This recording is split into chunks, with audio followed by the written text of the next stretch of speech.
स्वागत है आप सभी का डेस्टिनेशन आईएएस के ऑफिशियल यूट्यूब चैनल पर। और जैसा कि आप लोगों के साथ हम लोगों ने एक मेंस कॉपी चेकिंग सेशन शुरू किया है, उसी के तहत आज हम लोग एक वीडियो लेके आए हैं जहां पे कि हम लोग इकोनॉमिक्स की एक कॉपी चेक करेंगे जो हमारे एक छात्र ने लिखा है।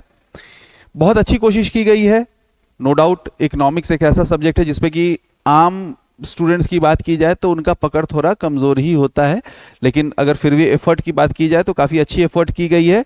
लेकिन फिर भी इसमें बहुत सारे सुधार के गुंजाइश हैं, जिससे कि आने वाले 70वीं बीपीएससी के मेंस के दौरान आप अपने स्कोर्स को बढ़ा सके। इसमें कुछ अगर हमारे इनपुट काम आए, उसी को ख्याल में रख के ये सेशन शुरू की गई है। तो आप भी इस वीडियो को अंत तक देखें, और अगर आप हमारे चैनल पर नए हैं तो हमारे चैनल को सब्सक्राइब जरूर करें। और ये वीडियो अगर आपको लाभदायक लगे तो इसको लाइक जरूर कीजिएगा, और आपके जितने भी मित्र दोस्त भाई हैं जो 70वीं बीपीएससी को टारगेट कर रहे हैं उनसे हमारे चैनल को शेयर जरूर कीजिएगा। तो चलिए देखते हैं। अंग्रेजी माध्यम की कॉपी है, फिर भी इसको समझते हैं थोड़ी हिंदी इंग्लिश मिला के, ताकि जिन लोगों की इकोनॉमिक्स पे थोड़ी पकड़ कमजोर है वो लोग भी हमारे साथ बन सके। प्रश्न ये पूछा गया है कि बिहार की जो आर्थिक पिछड़ापन है उसका क्या कारण है, ठीक है। और साथ ही साथ ये भी पूछा गया है प्रश्न में कि आखिर बिहार सरकार के द्वारा क्या क्या कदम उठाए जा रहे हैं इस पिछड़ेपन को दूर करने के लिए। चलिए देखते हैं। यहां पे इंट्रोडक्शन पार्ट में क्या लिखा गया है। यहां पे लिखा गया है कि बिहार जो है उसके पास बहुत सारे संसाधन उपलब्ध हैं, endowed with resources in terms of land, यानी भूमि। साथ ही साथ क्या कहा जा रहा है, नेचुरल रिसोर्सेज वगैरह की बात की गई है। फिर भी जो है हम लोग 70 वर्षों से पिछड़ेपन का जो टैग है हम लोग नहीं हटा पा रहे हैं। चलिए, अच्छी जानकारी दी गई है, लेकिन फिर भी इसमें क्या सुधार हो सकता है ये अगले पैराग्राफ में जब हम लोग पहुंचते हैं तो वहां पे ज्यादा अच्छे से समझ में आएगा। यहां पे कह रहा है, there are many causes of economic backwardness of Bihar including economic causes, social causes and administrative causes. ठीक है, तो यहां पे जब आप ऑलरेडी बोल चुके हो कि बिहार बैकवर्ड है, तो फिर यहां पे बैकवर्डनेस के कॉजेज आप जब लिख रहे हो तो उसको वहीं पर कंटिन्यू कर देना चाहिए था। और यहां पे आपको एक सलाह हम और देंगे कि जब आप अपनी कॉपी लिखे ना, तो आपको यह सुनिश्चित करनी चाहिए कि जो कॉपी देख रहा हो उसको लाइन बाय लाइन आपकी कॉपी पढ़ने की आवश्यकता ना पड़े।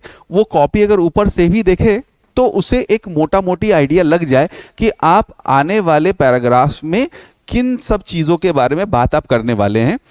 इसके लिए आप कई एक तरीके अपना सकते हैं, जिसमें कि सबसे जो प्रमुख तरीका होता है वो होता है spoke and hub model. Spoke and hub model क्या होता है कि आपने एक गोला बनाया जिसमें कि आपने जो मेन इशू है यहां पे लिख दिया, और उसके जितने भी कारण हैं आप उसके चारों तरफ स्पोक टाइप से आपने वहां पे लिख दिया।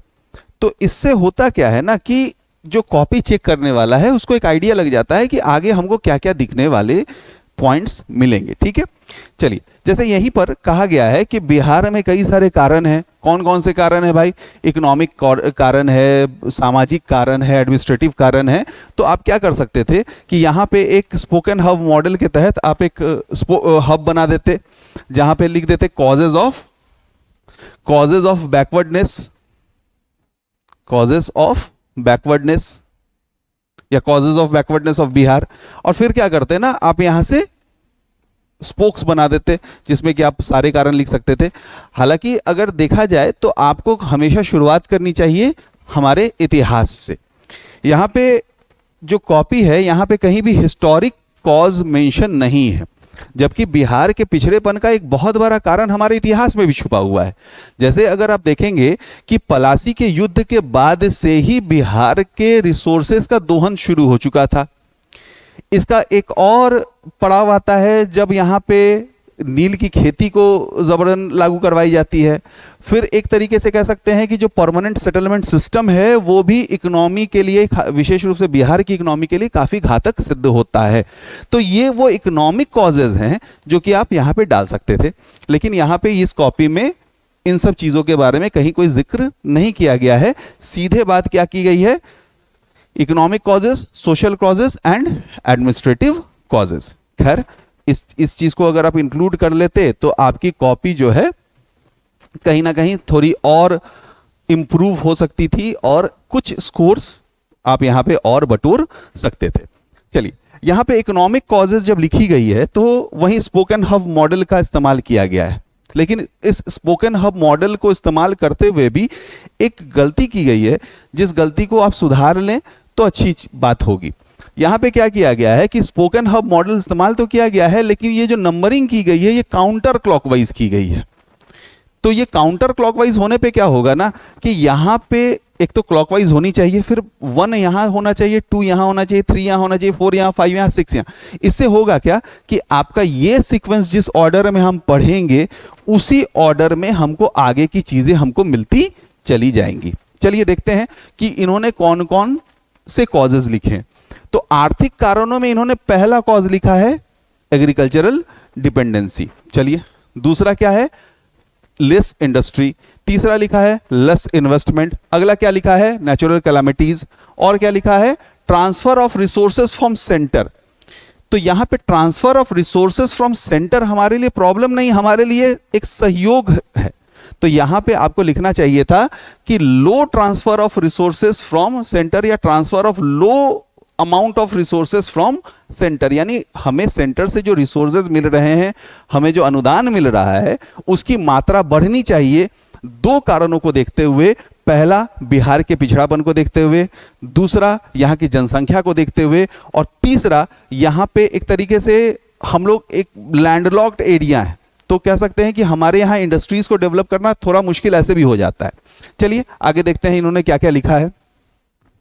इन्होंने लिखा है Bihar has 7.04 million hectares under agriculture and it's yield of 1679 kg per hectare, less than national average of 1739 kg per hectare. This is due to lack of, देखिए यहां पे जो कर्सिव राइटिंग का इस्तेमाल किया गया है ना, जब आप कर्सिव राइटिंग में लिखते हैं तो कोशिश करें कि अगर कर्सिव राइटिंग का उपयोग ना करें तो ज्यादा बेहतर रहेगा, क्योंकि कर्सिव राइटिंग क्या होता है कि सब कोई पढ़ नहीं पाता। ठीक है, जैसे हम ही नहीं पढ़ पा रहे हैं, तो जो कॉपी चेक करने वाले होंगे, अगर वो कोई रिटायर्ड प्रोफेसर वगैरह होंगे तो वो क्या करेंगे, नहीं पढ़ पाएंगे, तो आपकी एक अच्छी सी जानकारी को भी वो काट के आगे बढ़ जाएंगे। खैर आगे बढ़ते हैं। अच्छा, कैपिटल फॉर्मेशन उन्होंने लिखा, capital formation इनएडिक्वेट resources facilities non performance of delivery system वगैरह लिखा है, including credit input storage marketing facilities etcetera. अब यहां पे एक चीज देखिए, यहां पे इन्होंने दो डेटा का इस्तेमाल किया है, एक तो बिहार के बारे में और दूसरा भारत के औसत उत्पादकता के बारे में। लेकिन ये डेटा इनको कहां से मिला, इसकी कोई जानकारी यहां पे पूरे पैराग्राफ में कहीं से मेंशन नहीं है। अगर आप अपने डेटा के सोर्स को मेंशन करेंगे कि ये जानकारी आपको कहां से मिली, क्या आपको बिहार बजट से मिला, क्या आपको ये जानकारी बिहार के इकोनॉमिक सर्वे से मिलता है, क्या आपको भारत के बजट से मिल रहा है कि भारत के इकोनॉमिक सर्वे से मिल रहा है, या नीति आयोग द्वारा की गई किसी जारी किए गए किसी रिपोर्ट में मिल रहा है, या अन्यथा कहीं से मिल रही है, जब तक आप सोर्स ऑफ डेटा को मेंशन नहीं करेंगे तब तक आपके जानकारी को ऑथेंटिक नहीं माना जाएगा। तो यहां पे मेरी सलाह यह रहेगी कि आप पहली बात डेटा वो मेंशन करें जिसके बारे में आप आश्वस्त हो कि भाई यही डेटा सही है, और दूसरी बात सोर्स ऑफ डेटा जरूर मेंशन करें जिससे कि आपकी कॉपी जो है वो उसकी ऑथेंटिसिटी, डेटा की ऑथेंटिसिटी बढ़ जाए। चलिए अगले कारण की तरफ बढ़ते हैं।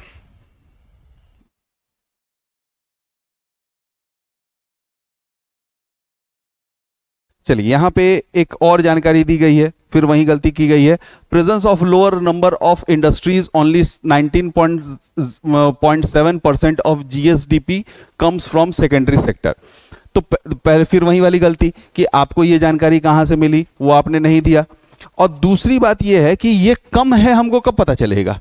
ये जो इनपुट है जो आपने दिया है कि भाई हमारे बिहार में जो सेकेंडरी सेक्टर यानी इंडस्ट्रियल सेक्टर से जो हमें आमदनी होती है वो कम है, ये जब तक आप नहीं बताइएगा कि जो भारत का औसत है वो 26% के आसपास का है, तब तक आप कैसे सिद्ध कर पाइएगा कि भाई 19.7% की जो आमदनी है जो कि हमें द्वितीय क्षेत्र से मिलती है ये कम है।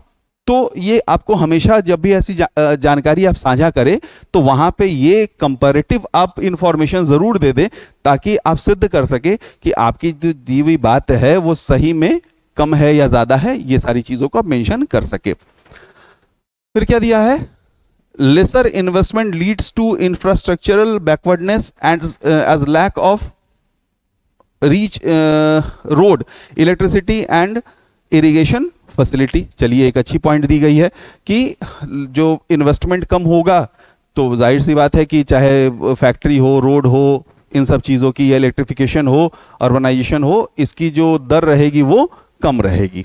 चलिए आगे देखते हैं इसमें और क्या क्या बातें कही गई हैं। Losses in term of natural calamities and famines like flood, drought etcetera. अब देखिए यहाँ पे, हालांकि ये गलती जो है ये बहुत बड़ी गलती नहीं है, लेकिन फिर भी अगर नंबर काटने वाला बैठ जाए तो वो नंबर काट लेगा। यहां पे देखिए क्या कहा गया है, losses in term of natural calamities and famines like flood, drought etcetera, जबकि होना ये लाइन क्या चाहिए था, losses in term of natural calamities like famines, flood, drought etcetera. ठीक है, तो यहां पे फेमाइंस भी क्या है, एक प्रकार का नेचुरल कैलामिटीज में ही काउंट होगा। फिर वही बात है कि रफली 56.5% of flood affected people in India lives in Bihar. फिर वही बात कि ये जानकारी आपको कहां से मिली, इसके बारे में कोई सोर्स नहीं यहां पे बताया गया। दूसरी बात क्या है कि जो 56.5% इफेक्टेड लोग बिहार में रहते हैं, तो बिहार के किस क्षेत्र में ये रहते हैं, किस नदी के कारण ये प्रॉब्लम होती है, ये सारी अगर इन क्षेत्र के नाम को अगर आप यहाँ पे मेंशन कर देते तो आपके इस पैराग्राफ के कारण जो मिलने वाले जो अंक हैं वो कुछ बढ़ जाती। चलिए आगे देखते हैं क्या है। Bihar is disadvantages by receiving literally less externally funded projects and financial resources from centre. तो यहां पे एक्सटर्नली शब्द का उपयोग का कोई औचित्य नहीं बनता। एक्सटर्नली शब्द का इस्तेमाल हम लोग तब करते हैं जब भारत के बाहर के किसी संस्था द्वारा या किसी और देश की सरकार द्वारा कोई फंडिंग की जाती है, तब हम लोग यहाँ पे एक्सटर्नली शब्द का इस्तेमाल जनरली करते हैं।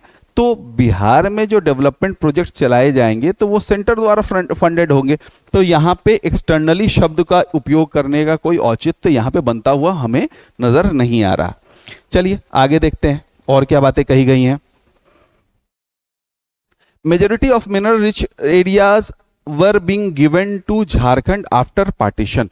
ये बात तो बिल्कुल सही है कि बिहार और झारखंड की जब पार्टीशन हुई थी तो नो डाउट बिहार को जो क्षेत्रफल है वो तो ज्यादा मिला था, लेकिन अगर रिसोर्सेज की बात की जाए तो बिहार के हिस्से सिर्फ 15% नेचुरल रिसोर्सेज आए थे, और उसी का 85% जो है वो कहां चला गया, नेचुरल टोटल अनडिवाइडेड बिहार का जो नेचुरल रिसोर्सेज का 85% हिस्सा जो है वो झारखंड के पास चला गया था। चलिए आगे देखते हैं। अब यहां पे एक सोशल कॉजेज दी गई है, एक अचानक से एक ब्रेक आया, तो आपको यहां पे एक मार्केशन करना चाहिए या फिर एक हिस्सा खत्म होने के का जो एक इंडिकेशन है वो अगले को देना चाहिए कि भाई यहां से हम एक अगले पॉइंट पे हम जंप कर रहे हैं। चलिए यहां पे सोशल कॉजेज दी गई है, तो सोशल कॉजेज में फिर वही स्पोकन हब मॉडल का इस्तेमाल किया गया है, लेकिन जो स्पोकन हब मॉडल में पहले पैराग्राफ में हमने गलती देखी थी वही गलती फिर यहां पे भी दोहरा दी गई है कि जो नंबरिंग की गई है एक तो काउंटर क्लॉकवाइज की गई है, और दूसरी बात क्या की है, ये 1 का पोजीशन ऐसे जगह पे है कि आदमी समझेगा कि 1 ये है, 2 ये है, 3 ये है, 4 है, ये है, 5 ये है, 6 ये है। तो खैर ये गलती हम लोगों ने पॉइंट आउट कर लिया था। अब सोशल कॉजेज में देखते हैं इन्होंने क्या क्या लिखा है। Overpopulation, migration, low literacy, low urbanisation, tourism, low human capital. फिर वही बात कि अगर टूरिज्म आपने लिखा है तो ये सोशल कॉज ऑफ बैकवर्डनेस नहीं है, social cause of backwardness low development of tourism है, यानी कि आपके यहां टूरिज्म अच्छे से डेवलप्ड नहीं है, ये कारण हो सकता है, टूरिज्म आपके बैकवर्डनेस का कारण नहीं बन सकता। चलिए अब देखते हैं कि इस पॉइंट्स को इन्होंने कैसे एक्सप्लेन किया है। फिर इन्होंने यहां पे एक चीज मेंशन की है, इन्होंने कहा है कि बिहार लिटरेसी रेट इज 63.82%। भाई ये जानकारी जो है ना ओपन डोमेन में मौजूद है कि 2011 के सेंसस के अनुसार बिहार की जो लिटरेसी रेट है वो 61.8% है। और इस तरह के अगर आप जानकारी में अगर आप मैनिपुलेशन करेंगे तो भाई ये बहुत भारी विपद आपके लिए हो सकता है कि यहाँ पे एग्जामिनर आपके स्कोर्स काट दे। तो इस तरह की जानकारी जब भी आप मेंशन करें तो देखिए, पहली बात तो ये है कि आपने जो इस लिटरेसी रेट के बारे में कहा है तो आपने ये नहीं बताया कि ये लिटरेसी रेट का डेटा जो है वो आपको कहाँ से प्राप्त हुआ। तो जाहिर सी बात है कि जो यूनिवर्सली एक्सेप्टेड या फिर कह सकते हैं कि कोई भी कॉपी चेक करे तो आपके डेटा को इस तरह के डेटा को ऑथेंटिक मानेगा जब वो एक जो सेंसस 2011 की जो जानकारी है वो हो, पहली बात। और दूसरी बात, जब आप वहां से भी डेटा को कोट कर रहे हैं तो वहां पे डेटा में ऑथेंटिसिटी होनी चाहिए। चलिए आगे देखते हैं।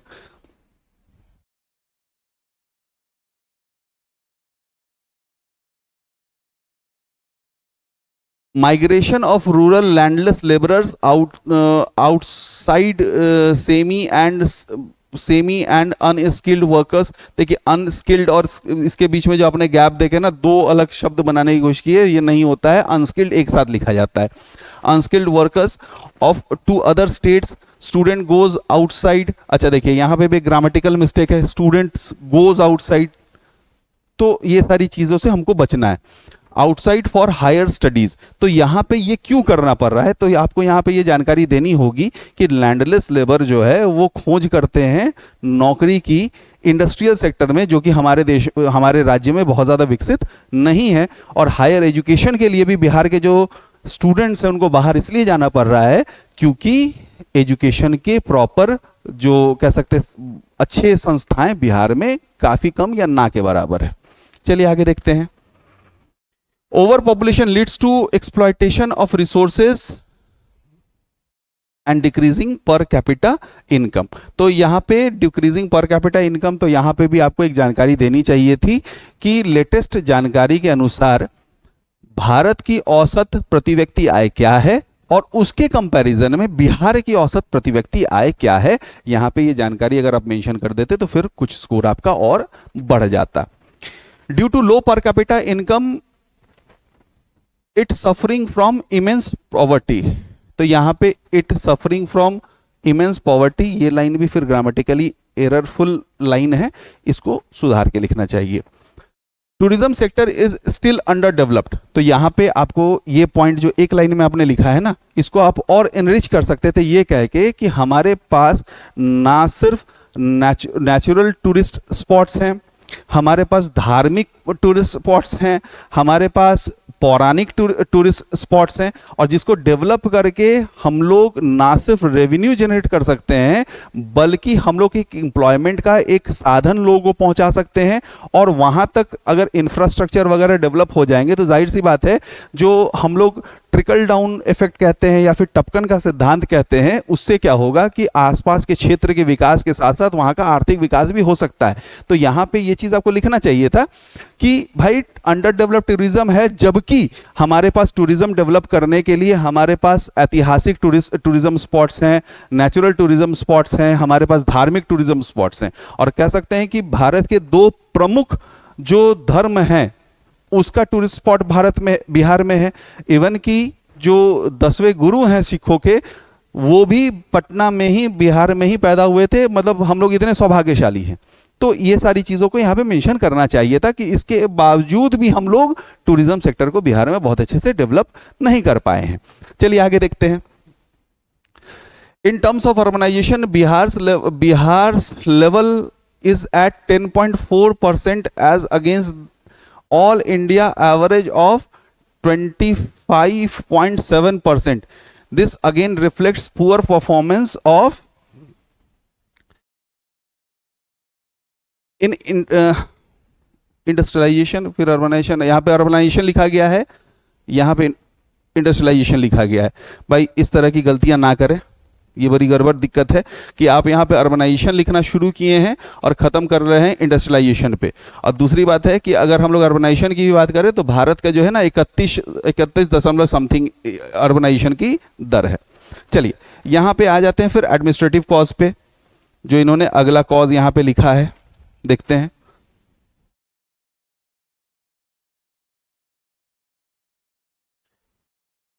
एडमिनिस्ट्रेटिव कॉज में इन्होंने क्या लिखा है, फिर वही गलती 1 2 3 4 जो कि होना चाहिए था 1 2 3 4। चलिए पहला देखते हैं, हाई करप्शन, दूसरा क्या है, लो अवेयरनेस, तीसरा है लैक ऑफ एबल एडमिनिस्ट्रेशन, चौथा है करप्ट पॉलिटिशियन, पांचवा उन्होंने लिखने की कुछ कोशिश की थी लेकिन काट दिया गया है। चलिए कोई बात नहीं है। करप्शन इज प्रेजेंट एवरीवेयर लिखा है क्या, it is in high bureaucracy और एट लो लेवल। चलिए ठीक है, लेकिन यहाँ पे आप एक चीज, जब हायर और लोअर ब्यूरोक्रेसी सब कुछ लिख रहे हैं तो यहाँ पे आपको एक पॉइंट और मेंशन कर देना चाहिए था कि 2006 के पहले बिहार में प्रॉपर जो राज्य बजट होता है वो भी प्रस्तुत नहीं किया जाता था। साथ ही साथ आगे देखते हैं क्या क्या इन्होंने लिखा है, due to illiteracy people are less aware of their rights and using it less. चलिए, लोगों को अपने अधिकार के बारे में जानकारी नहीं है और उसका भी इस्तेमाल, अब जानकारी नहीं तो जाहिर सी बात है कि उसका इस्तेमाल भी आप क्या करोगे, कम ही करोगे। अच्छी पॉइंट है। More corruption and inefficiency leads to low able administration. चलिए यहाँ पे इसको और आप एक्सपेंड कर सकते थे कि जब आपके राज्य में एडमिनिस्ट्रेशन अच्छा नहीं होगा, जो प्रशासन सेवा व्यवस्था अच्छी नहीं रहेगी, तो यहाँ पे जाहिर सी बात है कोई आके यहाँ पे इंडस्ट्री स्टैब्लिश नहीं करना चाहेगा, यहाँ पे अपने पैसे फंसाना नहीं चाहेगा। तो ये सब चीज़ों को आप यहाँ पे मेंशन कर सकते थे। Entry of politician due to caste and religion based leads to administration of politics and casteism of administration. चलिए, इस पॉइंट को वो बहुत अच्छे से समझा नहीं पाए हैं, लेकिन ये यहाँ पे ये बोलना चाह रहे थे कि राजनीति और धर्म को आपस में जो मिला दिया गया है, जो जातिवाद से जो हमारे राज्य में ये चलता है, राजनीति चलता है, उससे भी हमारे राज्य को खासा नुकसान हुआ है। अब चलिए यहाँ पे इन्होंने स्टेप्स टू रिमूव बैकवर्डनेस इन बिहार, कि बिहार में बैकवर्डनेस को कम करने के लिए क्या किया जा सकता है या क्या किया जा रहा है। इन्होंने लिखा है population should be kept under control, for this women education family planning should be promoted. चलिए सही बात है, अगर महिलाएं जागरूक हो जाए, महिलाएं शिक्षित हो जाएं, तो इससे पॉपुलेशन को कम करने में काफी सहयोग मिलता है और पॉपुलेशन को कंट्रोल करने के लिए सरकार को और भी नीतियां बनानी चाहिए। To promote agriculture, new techniques and machines should be used, good quality of fertiliser and seeds should be used. चलिए यहाँ पे इस पॉइंट को इतने बार गुड एक ही लाइन में इस्तेमाल नहीं करना चाहिए था, उसको good quality of fertiliser and seeds should be used एक लाइन में ही आप लिख सकते थे। इससे आपकी जो लेखन शैली है वो और प्रभावशाली हो जाती। Effort should be made to promote industrial development by attracting capital investment.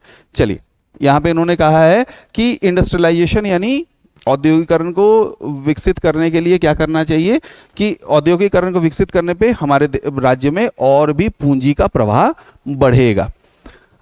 Proper implementation of schemes like 7 निश्चय योजना, स्किल डेवलपमेंट एक्सेट्रा। चलिए 7 निश्चय में अगर आप मेंशन कर दिए होते कि सातों निश्चय क्या है, 7 निश्चय 1 में क्या क्या था, 7 निश्चय 2 में क्या क्या था, एक टैबुलर फॉर्म में बना देते 7 निश्चय 1 में क्या क्या कहा गया था, 7 निश्चय 2 में क्या कहा गया था, तो इससे आपके जो ये पॉइंट है वो और इफेक्टिव हो जाता। Development of human resource including, तो जब आप यहां पे एक हेडिंग के बाद सब हेडिंग दे रहे हैं ना, तो यहां पे आपको करना ये चाहिए कि आपको कुछ सिंबल्स का इस्तेमाल करना चाहिए ताकि आदमी को लगे कि हाँ इसी के बारे में आगे और जानकारी दी गई है। तो इन्होंने क्या कहा है कि ह्यूमन रिसोर्स डेवलपमेंट को बढ़ाने के लिए क्या करना चाहिए, तो बोल रहा है क्या कि शिक्षा में वृद्धि करनी चाहिए और विशेष रूप से महिलाओं को शिक्षित करने में और ज्यादा जोर देना चाहिए। Sanitisation and public health measures, यानी कि जो स्वच्छता और जो स्वास्थ्य क्षेत्र है वहां पे भी काम होना चाहिए। State needs to improve its resources, own resources and as well as fund resource to improve health and education indicators and achieve physical infrastructure creation। चलिए इन्होंने कहा है कि राज्य को अपने खुद के जो रिसोर्सेज हैं उसको बढ़ाने के बारे में सोचना चाहिए, और जो रिसोर्सेज आते हैं उससे स्वास्थ्य और जो बाकी जो आधारभूत संरचना है उसको विकसित करने के बारे में सोचना चाहिए। Special measure for administration alleviation poverty, अच्छा यहाँ पे लिख दिया है इन्होंने special measure for alleviation poverty, जबकि एलिविएशन पॉवर्टी नहीं होता है, पॉवर्टी एलिविएशन होता है। तो जब आप अंग्रेजी में लिख रहे हैं तो इन सब चीज़ों का ध्यान देना आपके लिए आवश्यक हो जाता है। And bringing about significant improvement in the living condition of the weaker section of the society, यानी कि गरीबी उन्मूलन कार्यक्रम के द्वारा जो पिछड़े वर्ग हैं हमारे समाज के, उनको ऊपर लाने की चेष्टा सरकार के द्वारा करनी चाहिए। चलिए, अच्छी बात है। यहाँ पे Bihar is always known for its enriched history and for some resources. Despite of it, it is still economically backward. Government should pay attention to this. To make it economically forward, we should pay attention on the resources that we have in plenty, like agriculture, tourism, etc. देखिए, ये जो conclusion इन्होंने लिखा है ना, ये conclusion जो है ना काफी, मतलब कह सकते हैं कि अप टू द मार्क नहीं है, स्टैंडर्ड नहीं है। यहाँ पे बिहार पिछड़ा है तो बिहार पिछड़ा है तो कितना ही पिछड़ा है, तो आपको यहाँ पे ये चीज़ मेंशन करना चाहिए था कि बीमारू राज्य में जो है वो बिहार के लिए है, जबकि बिहार जो है पुरातन काल से ही ज्ञान का स्रोत रहा है। ये सारी चीज़ें बोलनी चाहिए थी। फिर आपको बोलना चाहिए था कि बिहार के आर्थिक विकास की ज़रूरत इसलिए भी है क्योंकि भाई यहाँ के जनसंख्या को ऊपर, गरीबी के रेखा के ऊपर लाने की आवश्यकता है, और साथ ही साथ इसलिए भी क्योंकि बिहार की सोशल एंड इकोनॉमिक डेवलपमेंट जो है ना, बिहारियों के आत्मसम्मान के लिए कहीं ज़्यादा इंपॉर्टेंट है। क्योंकि आज की तारीख में आप लोग देखते हैं कि न्यूज़ में हमेशा पढ़ते हैं कि बिहार के जो लेबरर्स हैं, माइग्रेंट लेबरर्स हैं, उनको हर जगह ना सिर्फ एक मतलब बदतर सिचुएशन में रहने के लिए मजबूर किया जाता है, बल्कि उनके आत्मसम्मान को भी हर समय ठेस पहुंचाया जाता है। तो यहाँ पे आप इन सब चीज़ों को अगर मेंशन किए होते तो आपका कंक्लूजन जो है ना, ये बहुत ज़्यादा इफेक्टिव हो जाता। आपके जो इतनी सारी लंबी चौड़ी जो बातें हैं ना, यहाँ पर आके जो मतलब एक एवरेज स्कोर, क्या हम तो कहेंगे कि जो कॉपी चेक करेगा हो सकता है कि वो आपको बिलो एवरेज स्कोर दे दे। ओवरऑल कॉपी ठीक थी, लेकिन ये 50% स्कोर से ज़्यादा नहीं मिल पाता इस क्वेश्चन के लिए जो स्कोर अलॉटेड है। इसको डेवलप करने के लिए जो पॉइंट्स बताए गए हैं, उनको अगर आप पॉइंट को इंक्लूड करेंगे तो हो सकता है कि आने वाले दिनों में जो आप कॉपीज लिखेंगे तो उसमें संभवतः आप पहले से ज़्यादा स्कोर्स गैदर कर सकते हैं। ऐसी ही किसी कॉपी के साथ आपके साथ फिर मिलेंगे अगले सेशन में।